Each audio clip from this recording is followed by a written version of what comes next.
Hello and welcome back to the channel. Remember last week when I said this?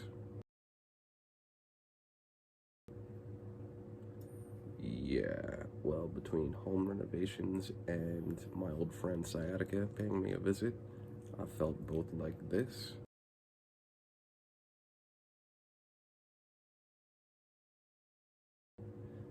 and like this. Doctor said I need a backiotomy. So instead of leaving you out without a video for a week, I decided to go ahead and make my favorites video, or favorites book list. And so I picked out 13, yes 13 because I'm a little extra, of my favorites and 2 honorable mentions. So with much ado, let's get into it. Number 13 is Alice in Wonderland. This is a trippy, whimsical, and absolutely absurd story, and I wish everyone was on whatever Lewis Carroll was on when writing this, because the world would be a much more interesting place if so. But if you haven't picked it up, if all you've seen is the Disney cartoon, well, do yourself a favor and pick this up. Number 12, Frankenstein, the original sci-fi novel. Incredible read that dives into the morality of man and what it means to be human. Heartbreaking and thought-provoking all at once. The movie is one of my favorites with Boris Karloff because I used to watch it with my mom all the time back when I was a teenager.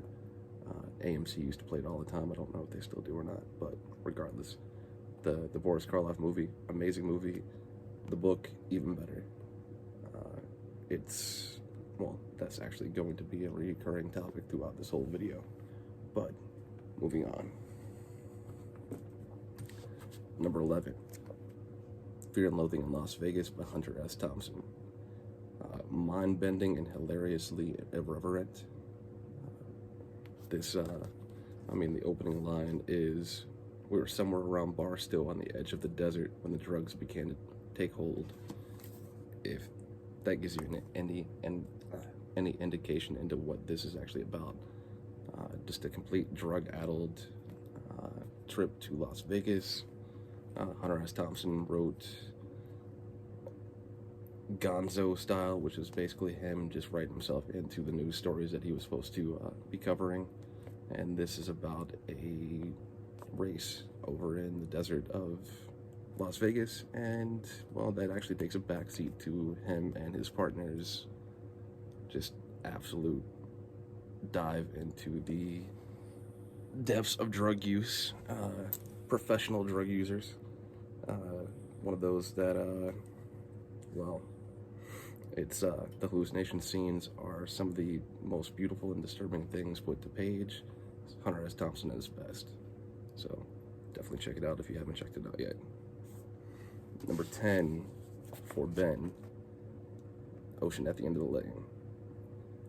This is a whimsical and dark story about a man who goes back to his hometown for a funeral and finds himself drawn to a memory he can't quite recall or explain.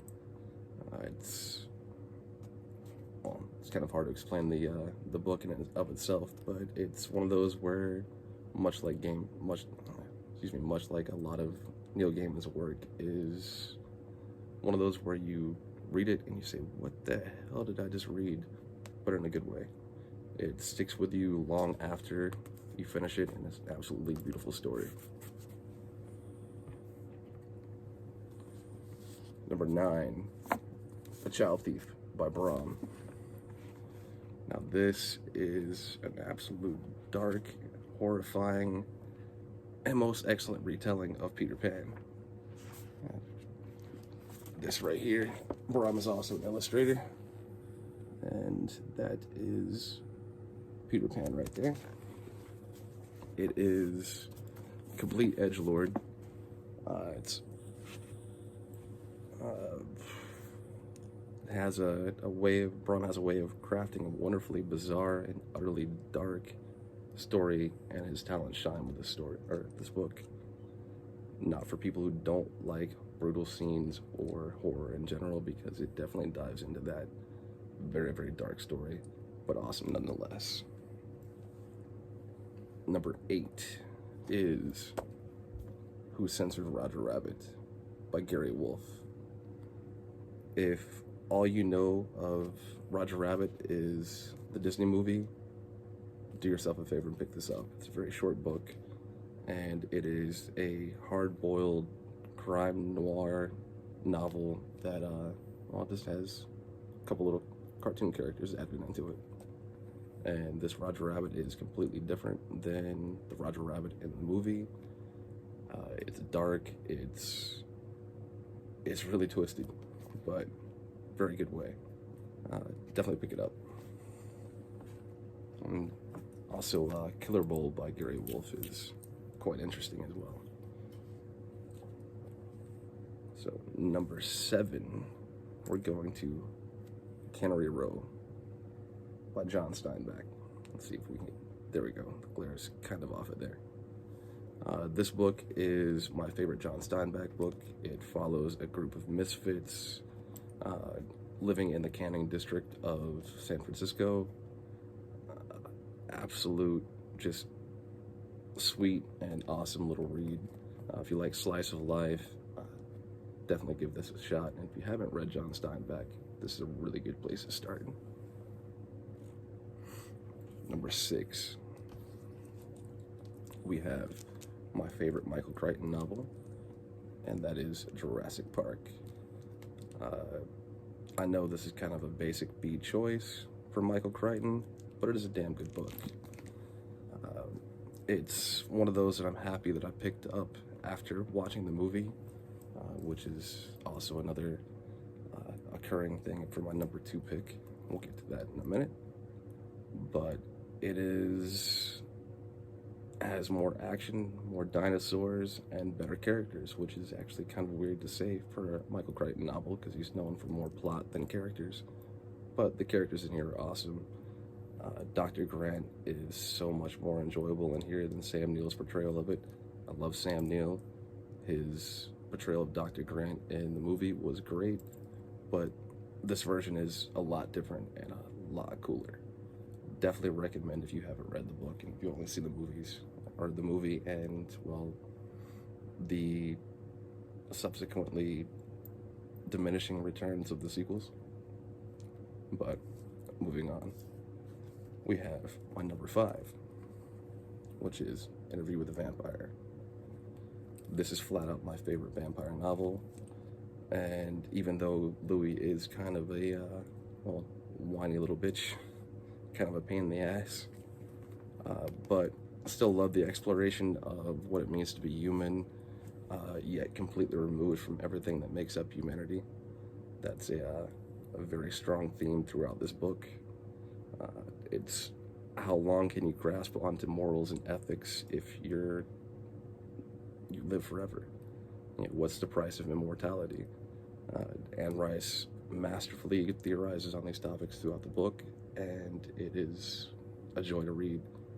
It's one of those written in the 70s, but still just, yeah, it's a great book. Definitely worth picking up. Number 4 on my list is Little Women, and I just love this version of it.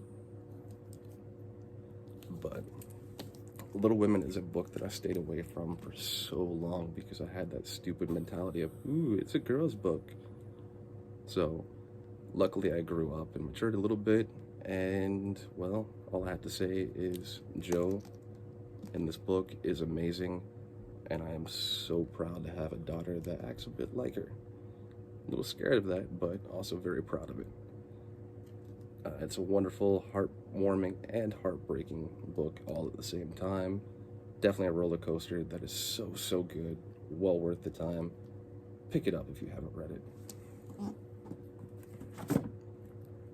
Number 3 is a massive one. Stephen King's It.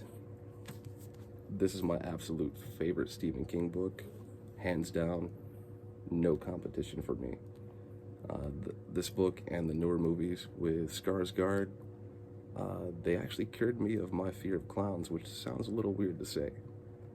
But I picked this book up when the first, It Chapter 1 was coming out, and I decided, okay, if I'm gonna go see a horror movie, I want to go see a horror movie that actually scares me. And I wanted to read the book beforehand.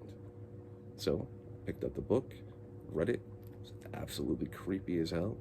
I went and saw the movie at like a midnight screening. Came out rooting more for Pennywise than anything else.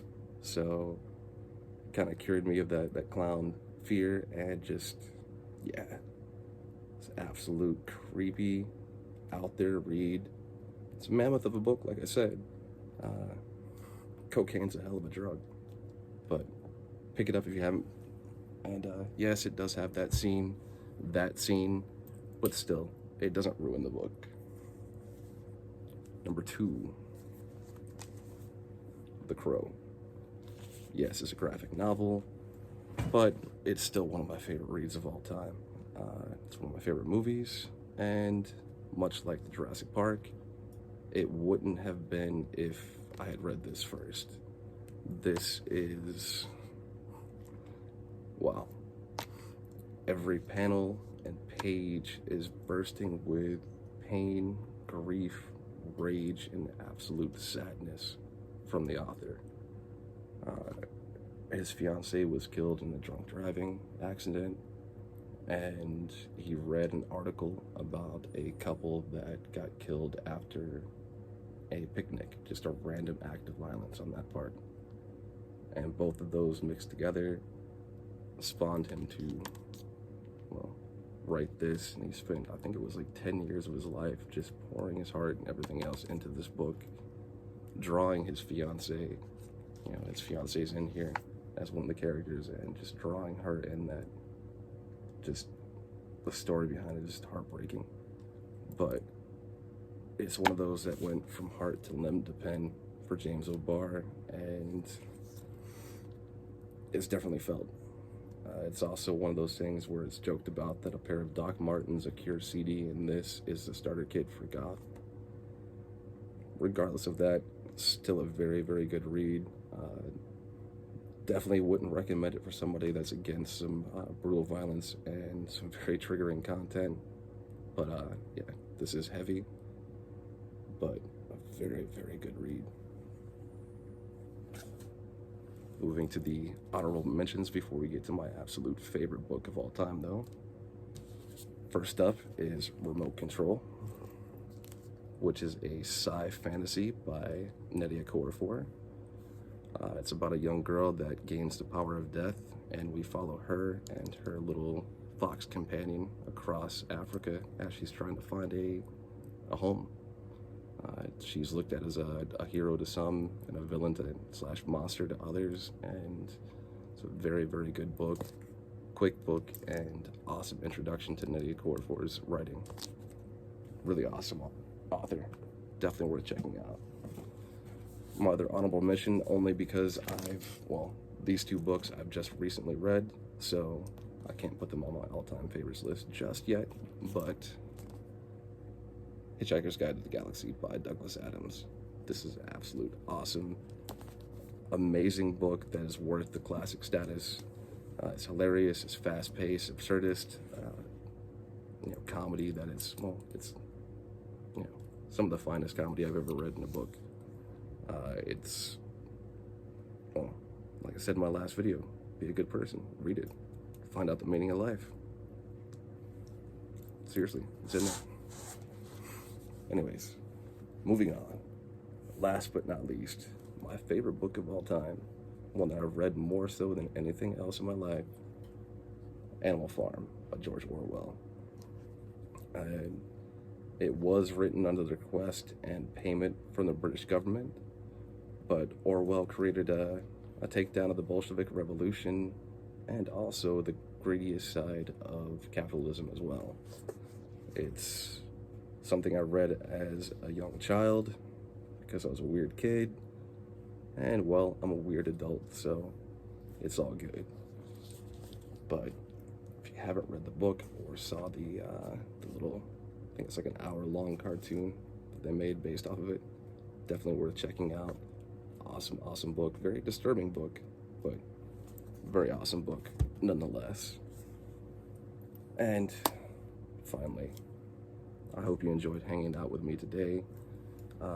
Let me know some of your favorites down in the comments below, or make your own video. I'd love to see it. Check out the links in the description if you want some more content. There's some awesome channels that I have listed there, and also the Keymark Discord. Come hang out with me there. Come chat with me.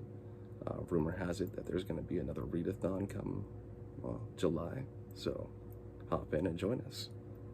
And well, on a final note, in the great words of a superior being, So, any last meows? Huh? no, not that one. Live long and prosper. I'll see you next time.